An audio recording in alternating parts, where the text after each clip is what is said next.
Hey, it's the Right Rican, and I have my new weekly guest, Adrian Sideway Stripes, and today I also have Marissa from Push Past Paralysis, and well, we're gonna get into right away. We're gonna get into the topic that all of us have in common, where we Marissa is a special needs advocate, and me and Adrian we have special needs children. So I'm just gonna go right into it and play this lady's clip because Marissa, I'll link to your video here because I know you made a separate video about this, um, Okay. what this lady said. So I'll link it to for anyone interested in hearing her whole take on it. I'll um, I'll put it into the description. But here we go. Hold up. Let's see let's see how this works with all three of us on here at the stream, and here we go. Important. Look, I know Anna is a woman of faith. She has a huge heart. She is very passionate. But also, I know that the Catholic faith believes in life and supports the sanctity of life. And I find it's just, I don't understand how you can say on one hand, you support life, yet you're fine with a woman's decision to choose abortion. And look, there are provisions in place to protect the mother before, during, and after the child. And I am not anybody to tell you what you need to do with your life or with your uterus. And because I have a family with a lot of special needs kids, I have a brother who's 57 and has the mental and motor skills of a 1-year-old. And I know what that means financially, emotionally, physically for a family. And I know not all families can do it. And I have a step granddaughter who was born with Down syndrome. And you know what? It is very difficult in Florida to get services. It is not as easy as it sounds on paper. And I've got another step grandson who is very autistic, who has autism, and it is incredible. And All right, I can't listen to any more after Thank you. she just I just can't. It's just like that's enough. That's enough of that should just piss me off the first time I heard it. I was just like, I can't believe this witch, I'm being nice, that she's putting abortion, linking abortion to Down syndrome and autism and special needs. Yep. Marissa, I'll have you first because I know this is you could explain your condition to the audience like that they could understand, because I mean your videos are great. Like if anyone you want to see an inspiration of someone who's doesn't let her disability define her, it's Marissa. Thank you. I'm so like pissed off just seeing that again. It's just like you said, the fact that she linked abortion and disabilities, because we know, like, we all have a connection of some sort to a disability, whether it's personally or our family. Mhm. And I just feel like to link it like that, like, I could see the ignorance of an outsider saying how hard it would be, but not, oh, maybe they should have aborted the person. Like, nobody should even allow that to come to your mind. And I'll go a step further. There's a lot of times where the doctor will tell you that something is wrong, or that there's a possibility that you or the child can die, and that doesn't happen. Like, it's their job to tell you, but it's not their job to scare you into an abortion to reach their quota, which I'm convinced they have. After everything with COVID, with how many vaccines they had to give, and they got bonuses. That's no secret. I'm thoroughly convinced that they get bonuses for abortions. They don't Well, care about the patient. don't forget, Project Veritas exposed that Planned Parenthood was making money off of fetuses, off dead fetuses. How many of them are already closing just because of the Roe v. Wade take? Oh yeah, I mean, well, you got the states that are, banning abortion, but the irony is they always say, oh, only 3% of our services is abortion, and if that's the Exactly. case, So why are they why the hell you got closing if closing? only a small portion of what they do is abortion? Why would they close? Well, I mean, no. I mean, they could potentially, they could potentially not be lying about that, right? It could be 3%, but it's 3% of the procedures, but it could be 90% of the money, Mm-hmm. That's a right? good point. It's a good Right. point. So like what I've been caught in like that web before where then they'll throw that number out there. Oh, it's 3%, and then they might even have a I can't remember specifically the most recent one, but they'll throw something out there and they'll even do a counter, like somebody that supposedly is a counterpoint, right? And they'll be like, oh, it's 3%, and then everyone else jumps on and says 3%, 3%. Why are you closing? But it's like then they'll just get you on that 3%, and they'll try to like hold you there. But like you have to actually say, well, hold on a second, where's the money? Like let's talk about the money. And if it's 90% of all your money that you have coming in, then where's this money coming from? And then what exchange are you having here? What commodity is it that you're exchanging that is giving you 90% of all your, of all your funding, or or whatever potential gains that they have. Mm-hmm. So that's where like it's funny that you talk about people jumping on stuff like that when you don't know the whole story. I saw this.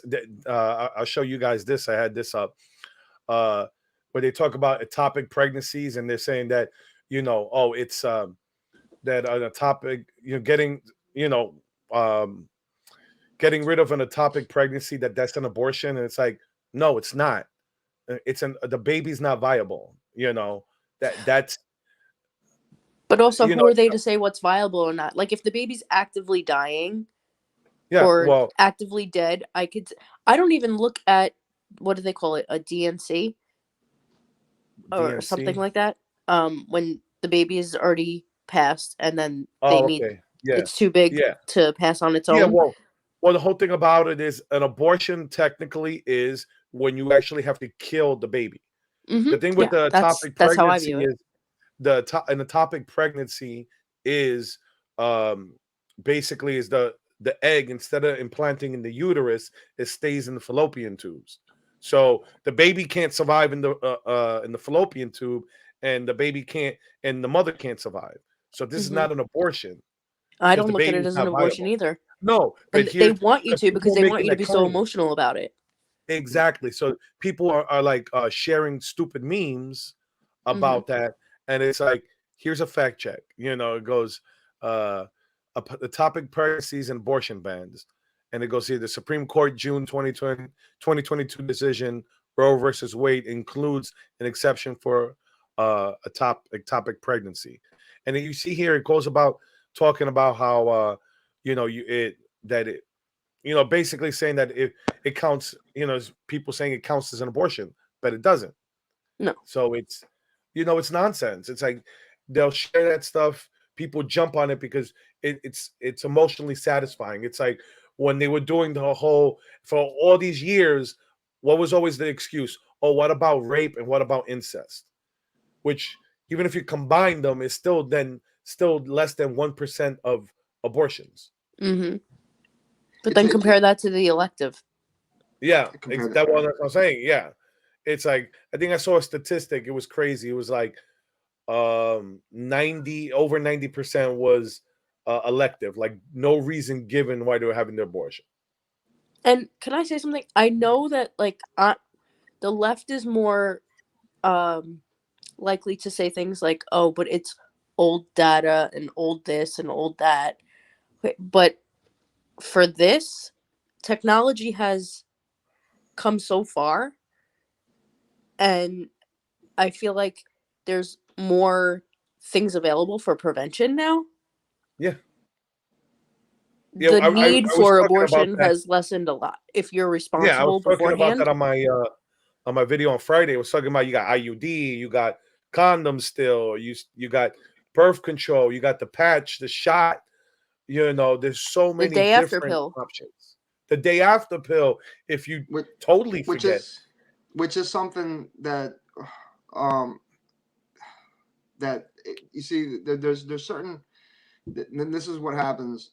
All right, so Chrissy Nome, the governor of South Dakota. Yeah, I'm like, I appreciated some of her stuff. I've seen some, but there was a Reddit post, and this is, coming in, that they're considering banning the Plan B, which is the morning after pill. And it's just like, that's where, like, okay, look, this is a hard one for me. And this is the reason it's a hard one for me, because I try to think of things as, I wouldn't say as pragmatic as possible, but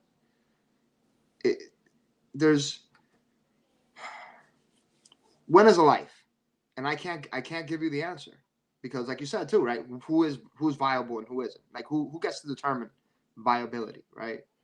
Who Well, gets to determine? viability actually is, it is a medical term. Like, like my son was born at 24 weeks, and he was able to live because the technology and medicine has improved so much in the past 50 years that he was able to live. Right.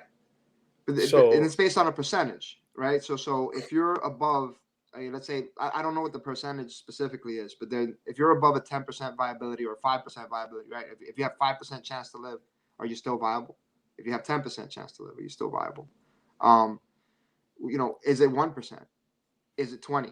Is it 50? So, and I'm not saying I know the answer. This is why it's so difficult for me. And then the part is, well, when do you choose whether life of the mother or life of the child? When do you choose that?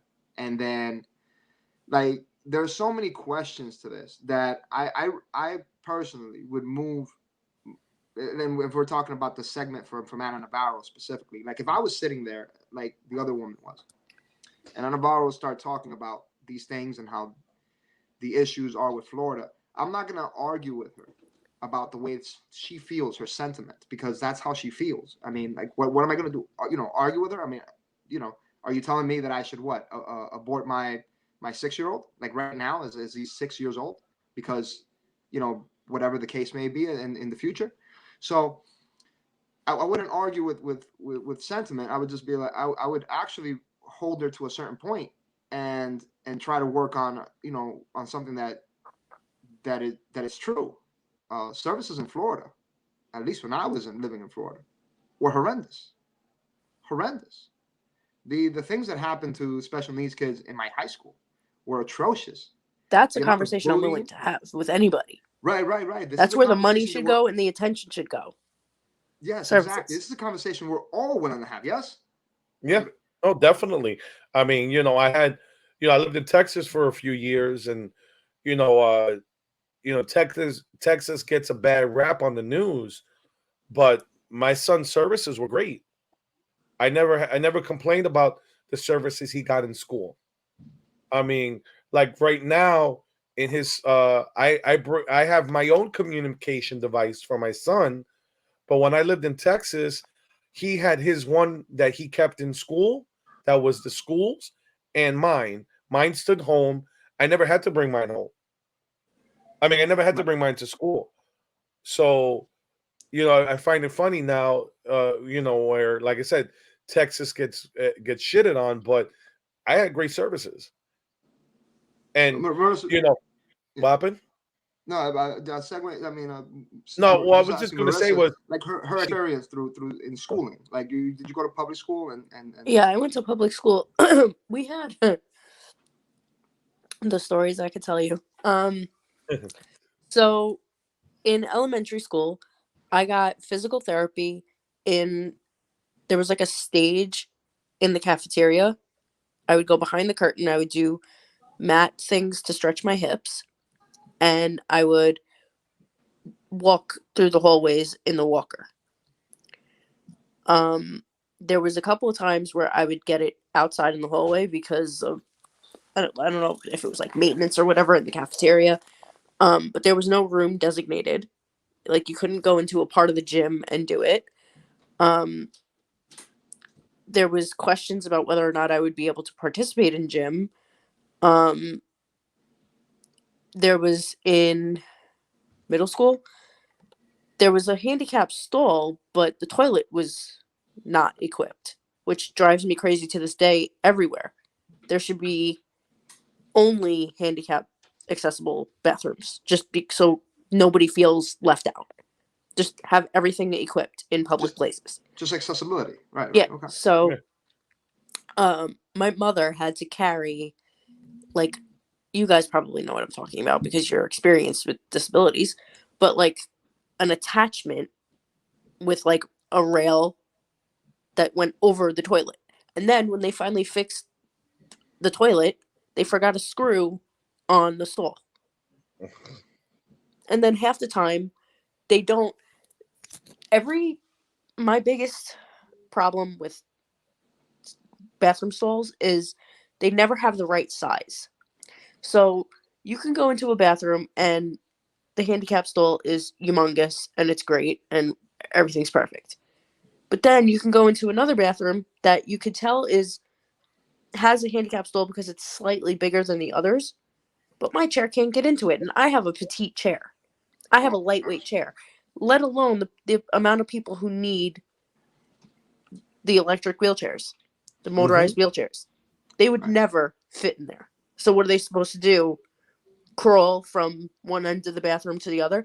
I can't tell you how many times I had to have somebody, because the stall was so small, even for my wheelchair, I had to leave my wheelchair with the stall door open as far in as I could get, and then have somebody outside by the main door watching to make sure that nobody came in until I was done. Wow.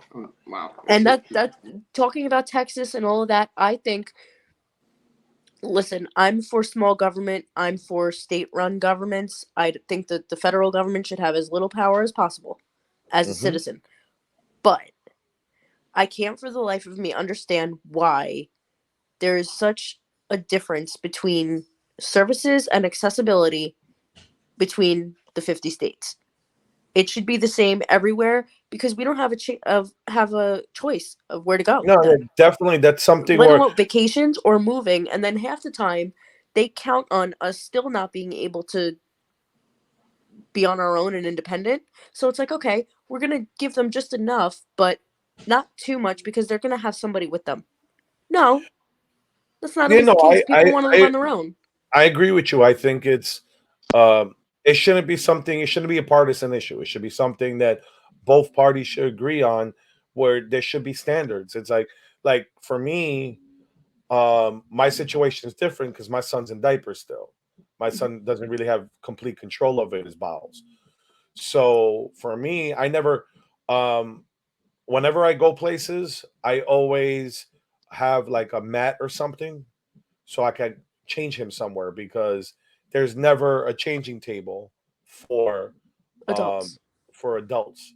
And shout out to City Field because I went to a Mets game a couple months ago, and they I'm have, afraid to now ask, did granted, they I win? mean I love they them, only so have, I'm not being a dick. oh no, they lost the game I went. It sucked, but Damn hey. Hey, they still have the best record in the National League, even though we're slumping right now. I But love them no matter what. but not to get on a tangent about that, but no.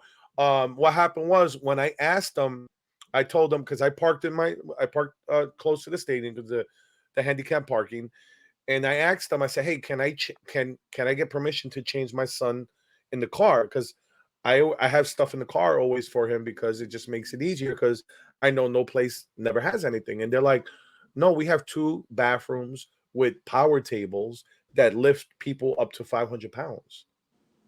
Wow. And that's what I said. I was like, "Oh wow," because they're like John Olerud has a special needs child, and because of that, he sponsored when they built City Field, he sponsored those 2 bathrooms to be built. That's And amazing.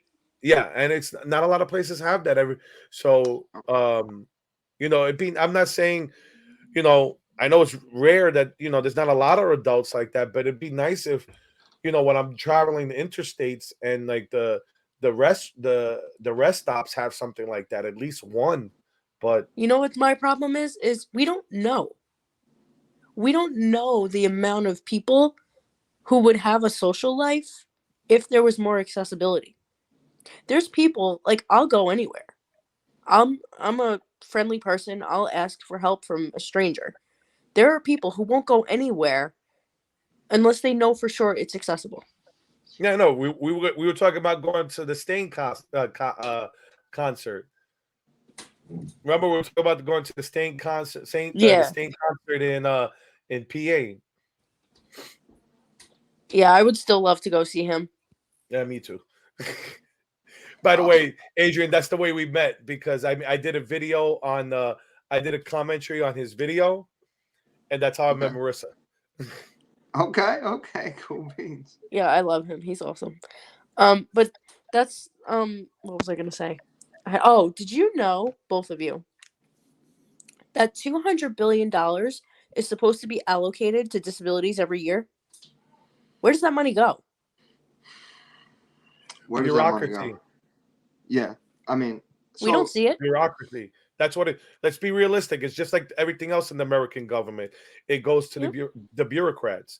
That was rhetorical, by the way, but you know. Yeah, right. Like I didn't know if you wanted a real answer, but that that's just my assumption. Yeah, no, you're right. You're absolutely right. It would have to be. Culturally, right? And this is culturally between the let's say the two major parties, right? Culturally between the two major parties, one is trying to maximize idealistically, right? So they are trying to be they're trying to impact as much of the majority as possible, right? So this doesn't rank, as an impactful thing, and it doesn't. And the other is, well, we don't want to seem like the ones that are, they don't want to have their name attached to anything that says we're using government money for this, that, and the other, because it seems like we're raising taxes or whatever the case may be. The thin veil of this political game that they put themselves behind, right? Whenever they join these parties, and that's why certain people stand out when they're like, well, I'm not, following this. I'm not following that. I'm standing out of whatever veil you're trying to put me in. Can a whatever type of party, besides Democrat Party, say, well, we are now, instead of you getting state funds, we're just going to raise your local fund, your local taxes, and then you can have more control. So they wouldn't even really need to do that if they got rid of a lot of the pork. Yeah, right. And actually allocated the funds where it's supposed to go. I was going to say, what goes on with the parties with something like this is they may all agree on this, right? That they'll want to get something done here, but they'll never do a solo bill. They'll never just do a bill. Let's say it's always stacked with stuff. Always, I know you want this, but I know you don't want to do this thing, so I'm gonna put this thing that you don't want into it, so like that I could say, so and so is against special needs people. Right. Right. They need the headlines. And both parties play the game. I'm not going to sit here and say that it's just one side. They both do it to each other. Well, we started it off by I mean, I moved into the idea that Navarro had a point in her tirade, which is it's not as easy to it seems real simple. Get your I never lived in Florida, so but I'll take your word for it. But the reason why she mentioned Florida is because that was a dig at Ron DeSantis. Yep. Let's be realistic. That's all it was about. Because did you live in Florida when Ron DeSantis was governor? No. He's only been governor since 2018. No, I knew the answer to that, but I was throwing it out there as an example of she's there. The only reason she made that example was because she says she's still a Republican when she's obviously not. No, I didn't even know she ever was, but okay. Yeah, supposedly CNN has her on as supposedly the Latino Republican. That's as Republican as Mitch McConnell. Yeah. Yeah. No. But you know what? Let's on that note, I think we got everything we cut out of that. Let's segue into this other story that you wanted to touch about, because I think it's really disturbing with the way our culture is going. I think this is a shows how bad the culture is right now, especially in our country. Okay, it's going to come up. There we go. It goes here. Uh, so it looks around the world, and it shows the percentage of children living in single parent homes. And the U.S., it says here at 23%. So it's almost a quarter of U.S. children live in single parent homes, more than in any other country. Yes. So Patrick Bet Davis hit it on the head, right? This is not one stat that you should be number one at. Like we want to be at number one at a lot of things. This is not number one. This is not the one we want to be number one.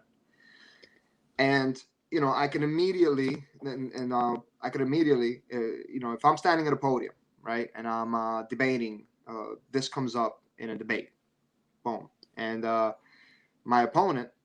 Let's say I'm standing right in the middle. I'm yellow. So let's say libertarian.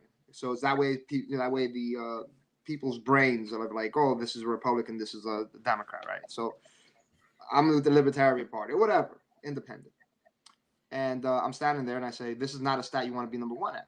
I could absolutely see a candidate say to me, well, that's because let's say New York City homelessness is led by 90% single parent mothers. Okay. The single parent household percentage is single mothers. I forgot exactly what percentage is up there. And I believe it's 88%. So they're like, oh, that's why, because women have more accessibility to leave their relationship. And I would be like, if you start introducing crack into elementary school children and then take it, at fifth grade, and then don't stop giving it to them at sixth grade, do you think that there is going to be an addiction problem at sixth grade, right? Or seventh or eighth, ninth, further down the line in their adult years? Absolutely. In my opinion, absolutely. There was a bill in 1965 to create single parent homes. They literally, the welfare system, from my understanding, used to be that two parents in a home, you needed help, you got it. Then a bill came out that said, no, you have to be a single parent. So promoted single parent homes. Because then now you're like, okay, let's lie about it. Let's lie. Let's say that you left, but you're still living here, right? But now we're not married. Or devoted to each other, either legally or even that little seed of doubt that says, well, we're not even, technically married. So then anything difficult occurs, there's a propensity to leave. And this percentage continued to increase and increase and increase over the years. You know what I mean? Like, so. Well, yeah, no, I was going to say, with piggyback on that, it's like, since we were talking about the special needs stuff, it's like, I think like the divorce rate for special needs families is like, it's over 50%. It's like 60, 70%. It's high. It's high. And I'm going on 16 years of marriage, so I'm in the minority. But I think it's a bigger problem than, like you were talking. The law, when they created the welfare, it created a dependency where back in the day you had two family homes when you had children, because everybody took care of the responsibility. Everybody, played their part. And the father, as the breadwinner back in the day, what ended up happening was, well, now, we're like, oh, well, you don't have to rely on the father in the home anymore. Now you can rely on daddy government. You can rely I on have daddy government. experience with that. Do you mind if I share? Go right Oh, ahead. right, go right ahead. Yes. So I was born in a two-parent home. My dad passed when I was 23. So I never really I didn't even really know I was eligible for anything when I turned 18, 21, because it just never occurred to us to need it. And I know that sounds like what some would call privilege, but we didn't know. Right. Fast forward to him passing away it's going to be 14 years. Or 13. He passed in 09. Okay. And we've been struggling ever since. My mom worked before I was born, but because of my disability, she was home taking care of me through surgeries, through, normal growing up. I had 8 surgeries growing up. And so it's been rough since then.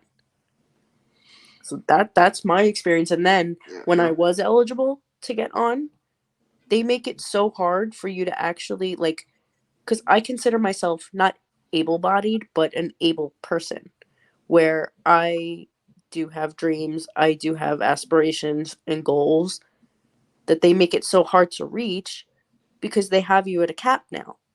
Don't make too much because we'll take you off.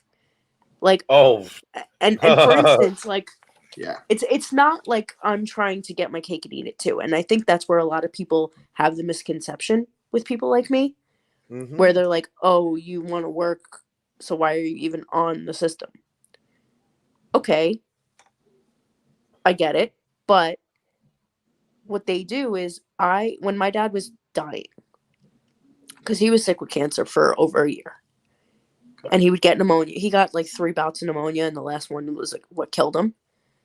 I was working at my local board of elections, and I was working so much overtime, but I was still not making near what I would get from my check every month.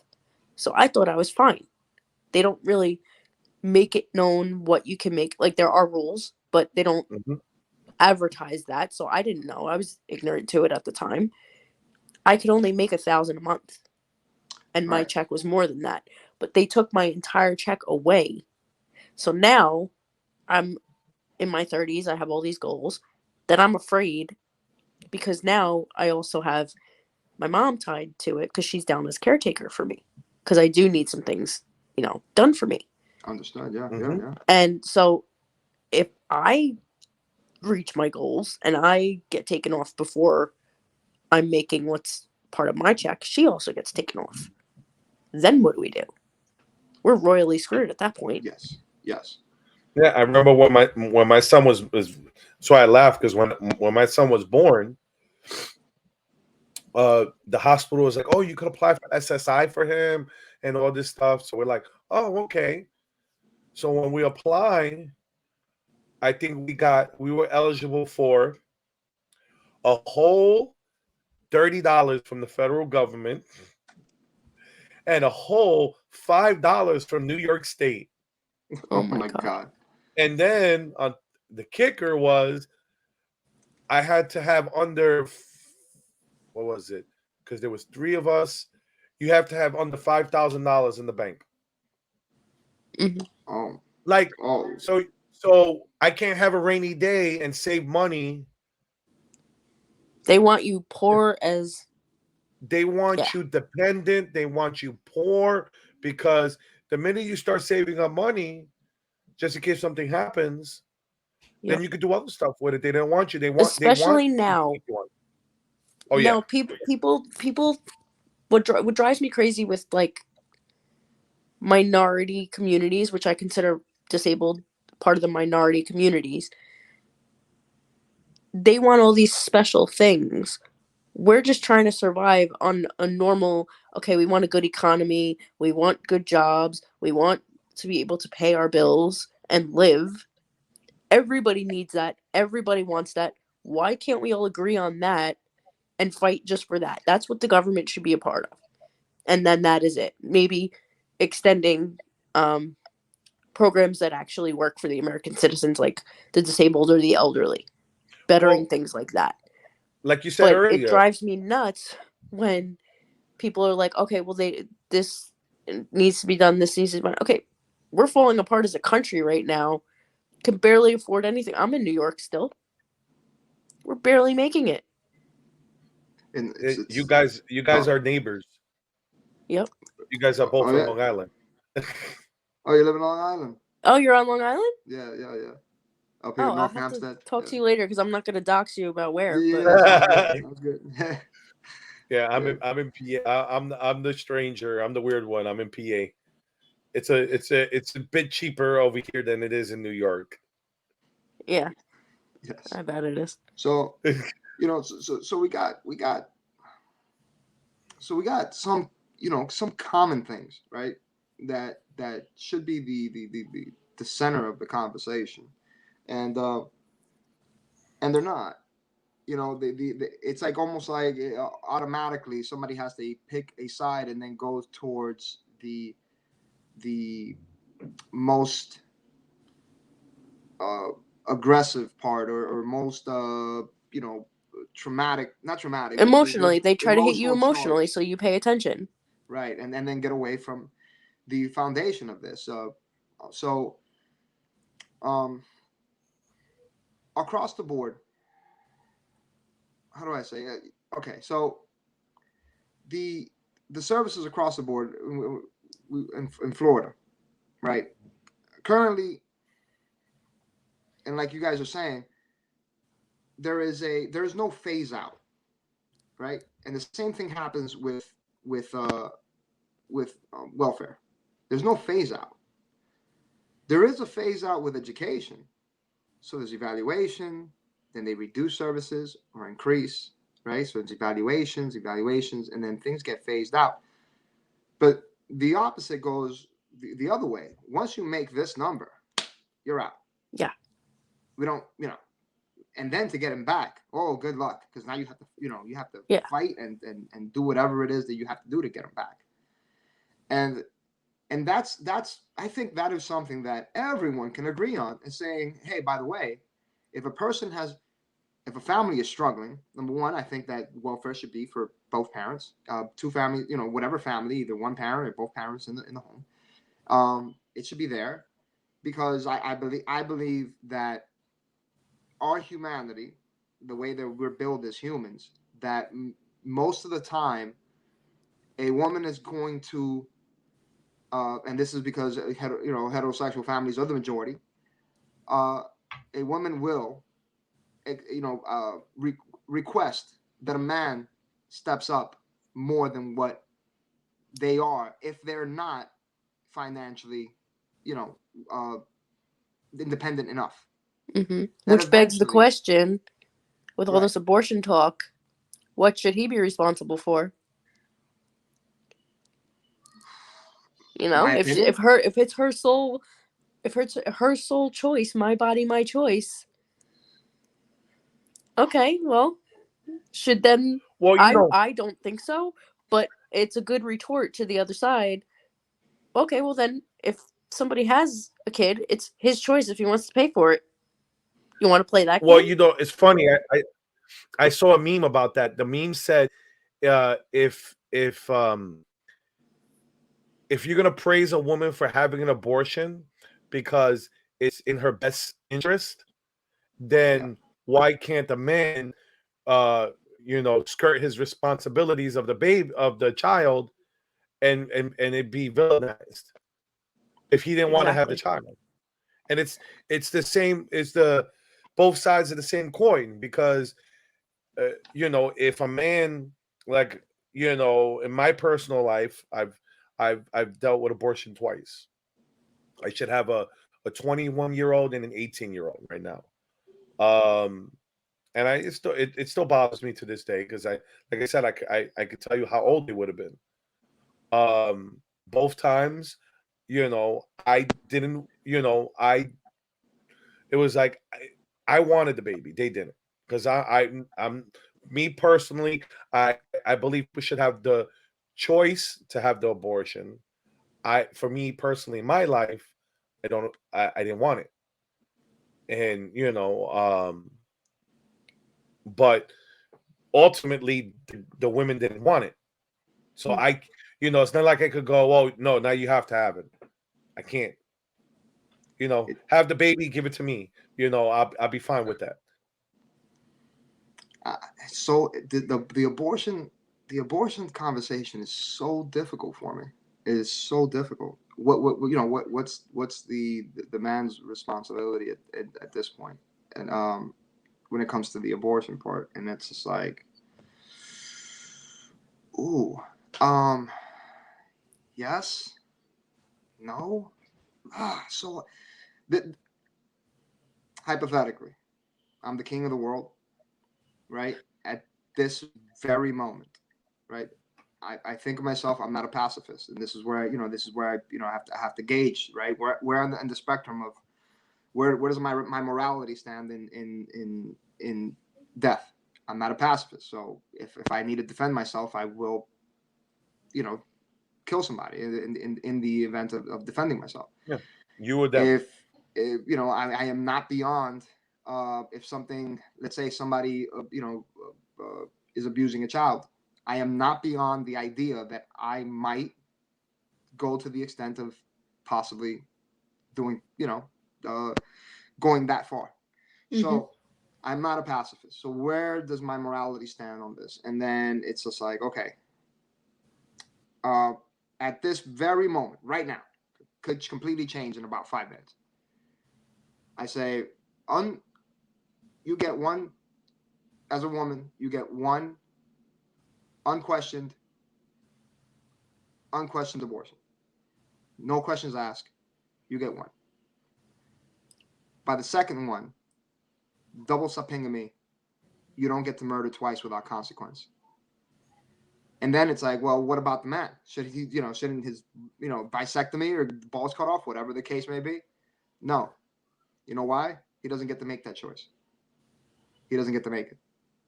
And that's the hardest, because that falls right into, well, you're gonna pay for some responsibility. Yeah. Not for one, but for two. You will have responsibility as a woman. And then the man, sorry, you don't get to choose. I think the abortion conversation and this whole topic of that a quarter of U.S. Children are in a single family home, I think it goes hand in hand, because what's going on is people don't see consequences to sexual acts. That's what kills me about it. It's like, oh my God, if I don't have an abortion, if I don't have access to abortion, then my life is over. And it's like, well, no, then just make sure who you're having sex with, just in case if you have an accident, that it's someone that you might actually have a kid with. Because if you can't see yourself having a kid with them, then maybe you shouldn't be hooking up with them. Thank you. Yeah. I know. I mean, don't get me. I'm not gonna stand here and be a hypocrite and say that, there's some girls that I've had sex with that I'm like, yeah, ain't no way I would ever have a kid with you. Yeah, man, it's a hard one. But I think that's because we're living under the current rules. If there was a rule that it was harder, like for certain states now, they're gonna have to start thinking about that. They didn't have to think about before. They're going to have to be more conscious of who they're having sex with. Yeah. You can't be, in some of these states, you're not going to be cavalier about it anymore. It's like, do you have protection? Because, they know way fixing it. Yeah. So but even that's sick, because abortion should never be a form of birth control. Exactly. It shouldn't. This is, and this is why it's so difficult.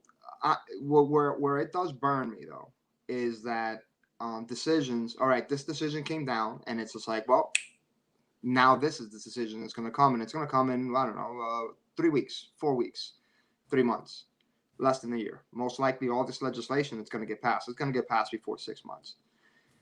that's a problem. That's also a problem.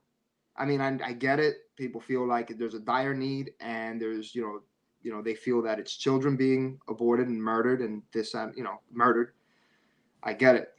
But at the same time, you have a society that is not culturally, you're shifting them immediately off of a dime without putting in the maximum effort to change the dynamic of what they currently hold.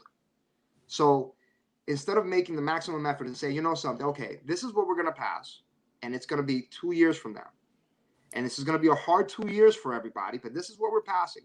So by 2 years from now, you're going to have to straighten out about your responsibilities of having, sexual intercourse or not having a contraception. That won't work, because Yeah, when you say that something will be in the future, something always happens to take our attention off of it, and it never happens. Yep. And that includes things for people with disabilities. They talk about all these things that they want to do, but then something happens and it never happens. So I can't consciously say that I would allow that on an abortion ban if I would hate it for my own services. Now, what they could do immediately is take some of those funds that they allocate towards abortion and allocate it towards daycare, towards maternity leave, towards counseling, towards therapy, towards rape victims, towards all kinds of things that could lead up to somebody ultimately wanting an abortion. Right. And fund those deregulate birth control. Well, I was going to say, what you were talking about is what, and I think one of the consequences of the overturning of Roe versus Wade and it going back to the states is morality is going to have to change. Mm-hmm. Those people who live in those states, they're going to have to be more careful with it, because now they have real consequences, and I understand our society doesn't is not used to it being this way anymore, but even though, like I said, the conversation that I've had about like this, the total abortion ban, I look at it as the same extreme as abortion up to birth. And I think both of them are, I think one is wrong and I think one is disgusting. I think banning abortion, because, as much as I think for my own life, what I believe for me, I don't necessarily want to force onto other people. As a libertarian minded person, I'm like, in my personal, just because I believe something should be a certain way in my personal life doesn't mean that I want to force that on other people. And that's why I like, 12 weeks is a good, first trimester is a good barometer for me. But yeah, I think that there should be the option, but it shouldn't be the first option under any circumstances. There should be funding for adoption, because adoption is outrageously expensive. There should be funding for adoption, funding for therapy, funding for all these things, and not an immediate go to abortion. Yeah, no, I 100% agree. I think adoption should be easier. I know I have a friend of mine in Texas. Okay, check this out. She's a realtor. Okay, so let's say she's a good realtor. So she makes somewhere probably, let's say, easily $50,000 to $100,000 a year. Okay, her husband is a software engineer, makes over $100,000 a year. They told them that they were too old to adopt a baby. Fuck does their age have to do? You just deprived the child of living with a family that makes $200,000 a year. Stable home, yeah. It's a financially stable environment. Financially stable home. People that they've been together for 20 years, they just can't have kids. Yep. She couldn't have kids. Yeah, so adoption is a adoption is a major, adoption is an issue, right? But the red tape, and this is this is what we're talking about. We're actually talking about red tape, and the red tape, let's say on birth control, is why can't you have of pharmacies that do designer birth control so they can actually have identical hormone or whatever it is specifically to a woman. That way you're not testing out 10 different pills to figure out which one gives you the least amount of side effects. Because that's a big one. I didn't even think about that, but there's people that react badly to birth control. Horrendously. I mean, I've seen it. I've been in relationships where it's just like, well, there's gonna, you're gonna start taking, birth control. It's either been in or known people or this, that, and the other. And it's just like, well, you're gonna take birth control. Well, this one, this is how I reacted to this one. I'm gonna try it. And they come back and they trying something different. Oh no, I gotta change it. It broke out in hives. Or next thing you know, I know someone currently they're taking birth control because of some procedure they're about to have, and they can't. It's like one of the stipulations to do that. And it's like, well, her breasts are like, she went from a B to like a triple D, and her face is inflamed. And I looked at her, I was like, are you pregnant? And she's like, no, it's just these things that I'm taking.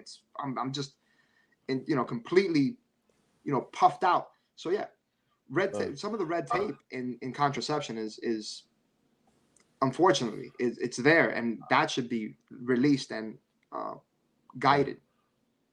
I think regulations in a lot of things in this country are not talked about enough. I want to do a hard end on this segment because I just realized I did a boo-boo. We're not live. It's recording, but it's not live. Okay. So I'm sorry. Okay. 52 minutes in and you just realize that? Oh shoot. Yeah, so I mean I'm still recording it. I'll still put it up, but I'll have to upload it, which is going to take longer. So I'm sorry, guys. So I'm going to do a hard segue into the next topic. Topic of the year. He didn't kill himself. I posted this article because I found this one since we were talking about both of them. And here it talks about how here goes R-Kelly and Ghislaine Maxwell prison sentence disparity cited by Twitter users. Now, for the people who don't know, Maxwell got 20 years and R-Kelly got 30 years.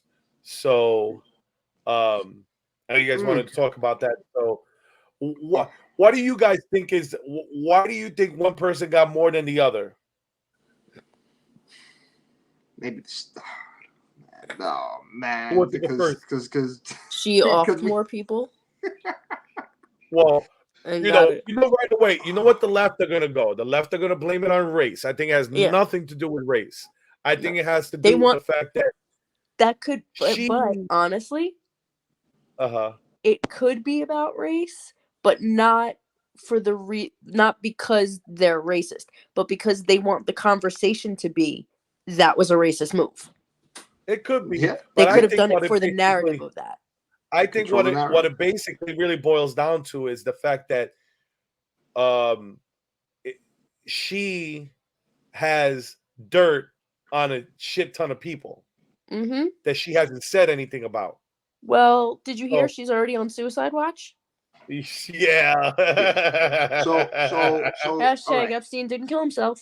So Ghislaine Maxwell was on suicide watch while she was here in the Brooklyn sentencing facility. I would say 2 years or 3 years ago, whenever it was, and she had to wear paper clothing, and they talked about how there's somebody sitting inside her cell or sitting right outside of it, a glass door, whatever it was. She was on suicide watch. Then they moved, they finished that and they moved her somewhere, and then she wasn't, and I still haven't heard of anybody that was going to that island that's been going on trial. I have major questions to a person that's called one of the DAs, right? That was for Jeffrey Epstein, called Alex Acosta. That was, if I believe that's his name, that was the guy in Florida, right? Yeah, the guy from Florida that was I in heard about the that. administration in 2018 Yes. at the beginning, the first year. There are a lot of major questions, and Epstein didn't kill himself. That's what I believe. So there's a lot of major It's questions. just like the Christmas lights; they don't hang themselves. She's gonna be gone before you can answer those questions. Yeah, You know well, what? or I don't know. I think that if they offer like they offered Epstein, that I think people will flip out too much because heat. it's too convenient. But they can always It- flip that and say, "Oh, that's a conspiracy theory. You're looking too deep into this." They don't care. Yeah. They can, but I think at this point, even with Epstein, nobody believes that shit. And So now you nobody do it believes the twice. election wasn't stolen, but look, they're not doing nothing about that.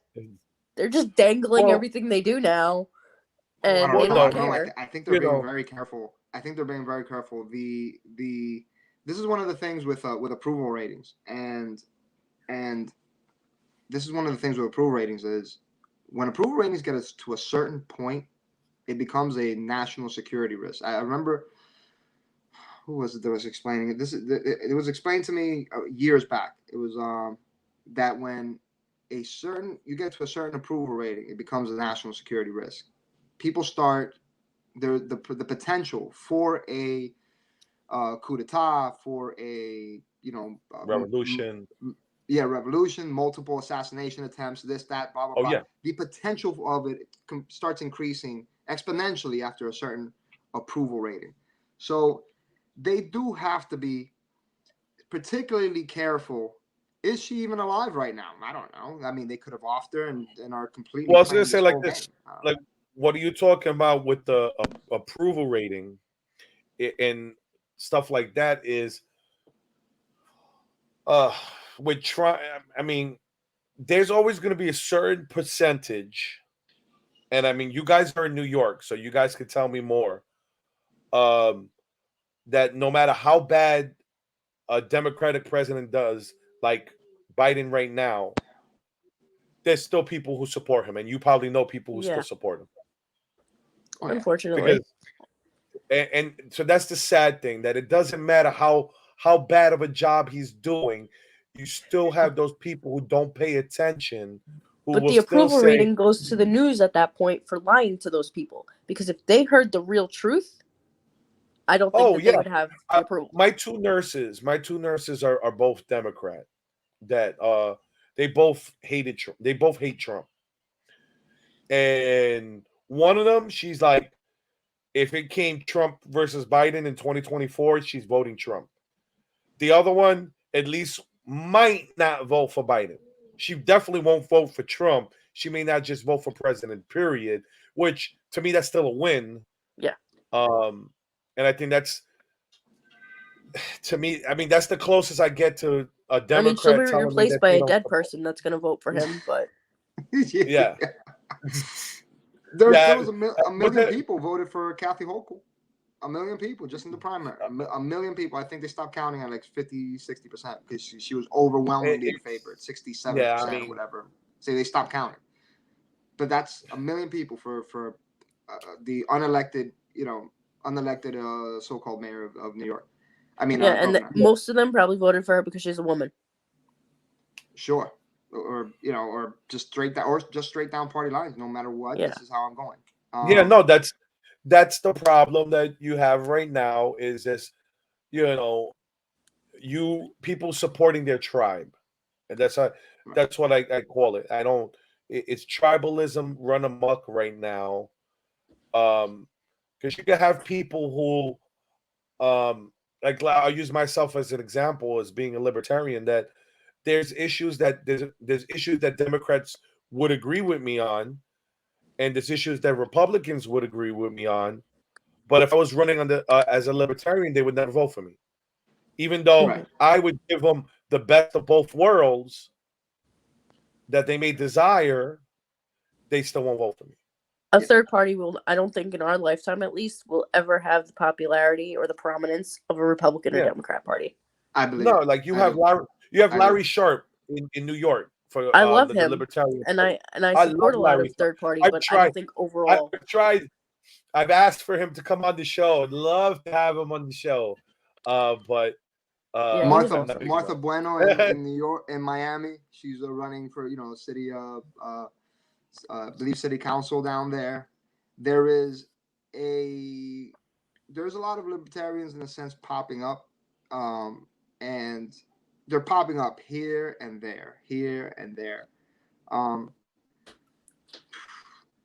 I believe libertarian. There will be I believe there will be a libertarian governor in my lifetime for sure. For sure. what? Oh yeah. Where? Surprisingly, I There's think. only one state. There's only one state that I could think that would happen in. All right, we say it at the same time, all three of us. Okay. All right. One, two, two, three. New Florida. Hampshire. Oh. No to neither one of those. Oh, I'll tell you why. Because libertarians have the whole the Free State Project. They chose New Hampshire because it's a small state, so they're the only state that has actually libertarian representatives. Live free or die. Yes, yes, they do. You guys might have a point because, even though they said that Trump was moderate, or what's her name on the left, Tulsi Gabbard is considered moderate, they'll never vote for her on the other side because of the D attached to her name. And there's some Democrats who would never vote for Trump. But maybe we could get a little bit of the middle to make the Libertarian Party prominent. Oh man, let me tell you, that'd be some crazy shit. Instead of, let's say, DeSantis as a running mate, if Trump chose Tulsi. I don't like her though. She's not. That's why I said allegedly. She's too left for me. No, I understand. But could you imagine if he did some crazy shit like that just to own the libs, so to speak? I mean, I have a little thing. My first post on Sideway Stripes, my first post is DeSantis, Tulsi Gabbard, 2024. That's my first post. Hands down. Like, you know what? I don't agree with all her. I don't agree with all her issues, but at least she's not a raging wokeist. I'm not going to even say leftist, a wokeist. Because I know she has some socialist tendencies because she was a big supporter of Bernie. But I don't trust her yet. At least she's not a wokeist. At least she's not someone who's, supports, drag queen story hour and critical race theory. I'll take that as a win because she's, even though she's one heartbeat from the president, at least she's better than like an AOC. I heard AOC might be thinking about running for president, which I think is a joke. God help us all, I don't please. I hope so. She can't. I hope so. Look, she could run she could run for the Democrats. Okay, she could run as a candidate, but she'll never win countrywide. Her policies are too extreme. What is she gonna do? Hide? I mean, till this day, she still hasn't done a debate or gone on anyone's show that's gonna ask the tough questions. I mean, of course not. No. I mean, maybe the strategy of just hiding until the day of 3 or 2 or no, 2 debates and cancel one or whatever it was that they did. Maybe that works. I don't know, but no. I think. But you know what? But she likes to talk. She likes to hear herself talk. She could never stay quiet. She could never stay quiet for a week like Biden stood quiet for a week. Well, that's because he's not all there. I'll give it to her. She's done great advertising, great marketing.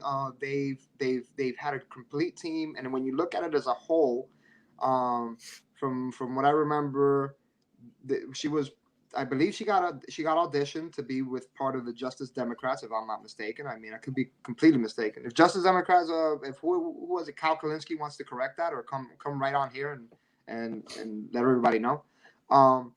And then the whole Netflix was following her around, right, and to make her the documentary. And who's to say that it wasn't all just paid for from the bottom up? I mean, everybody's saying, oh, it all came down from the bottom, from grassroots.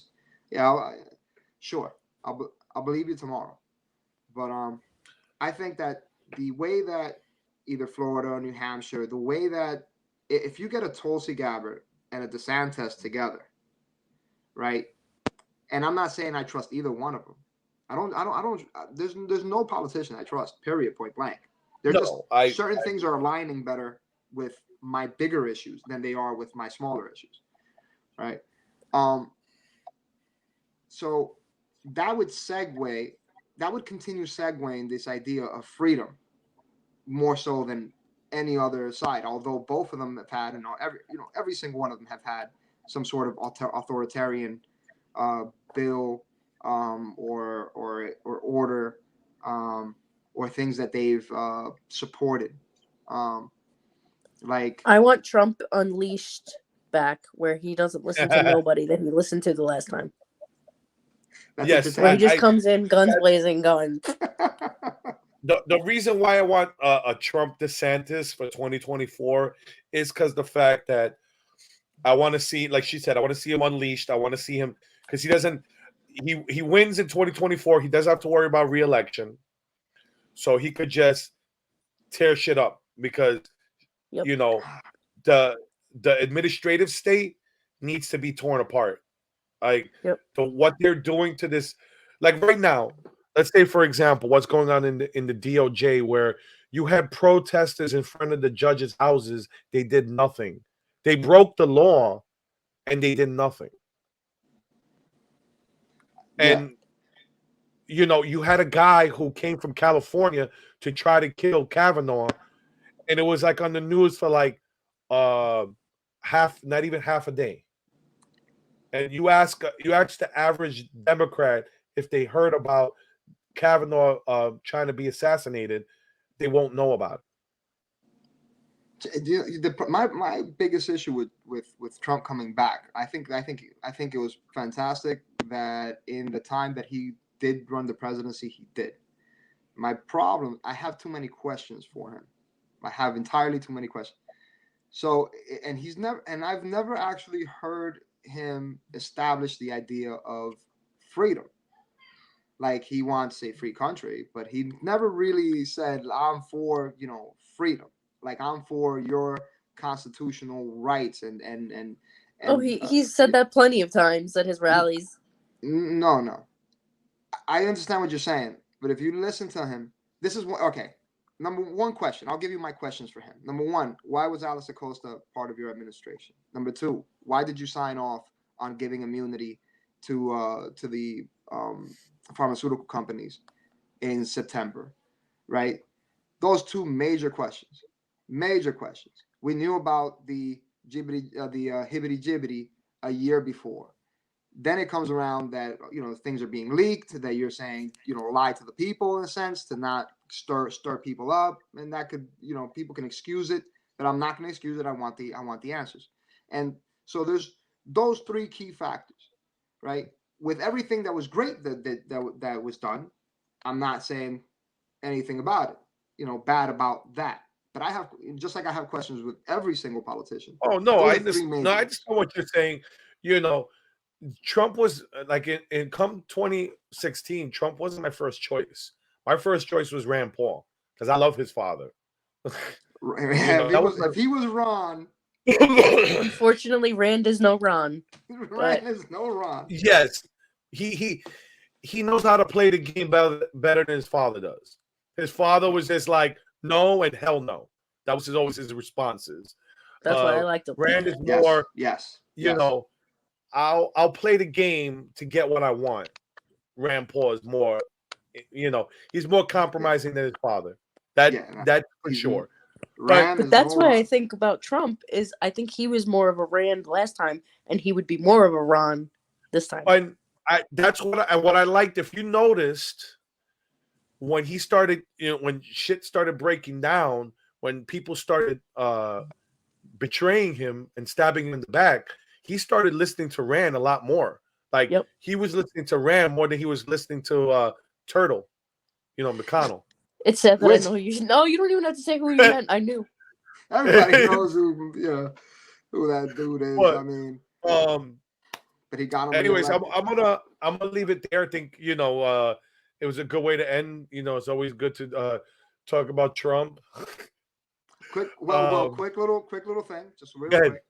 I was driving and I saw a Rand sticker in the back of a vehicle, and I said Rand, and I got a little closer, and I'm like, and I see the sticker behind it, R and P at the, R and L at the end. I was like, oh, that used to be Ron Paul, and then they put a Rand, Paul sticker. So I pulled up next to him, and I said, hey, put down the window, and I gave him the meme mug, and he looked over, and he was like, what? And I said, end the Fed.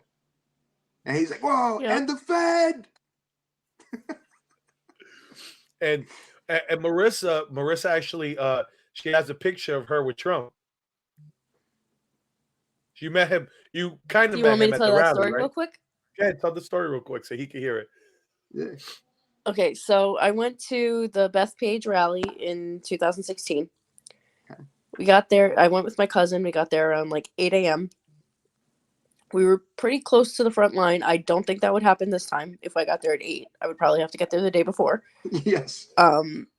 So as the morning started to progress, somebody came out and was like, okay, around 3 o'clock, you and there was a couple of veterans will be let in.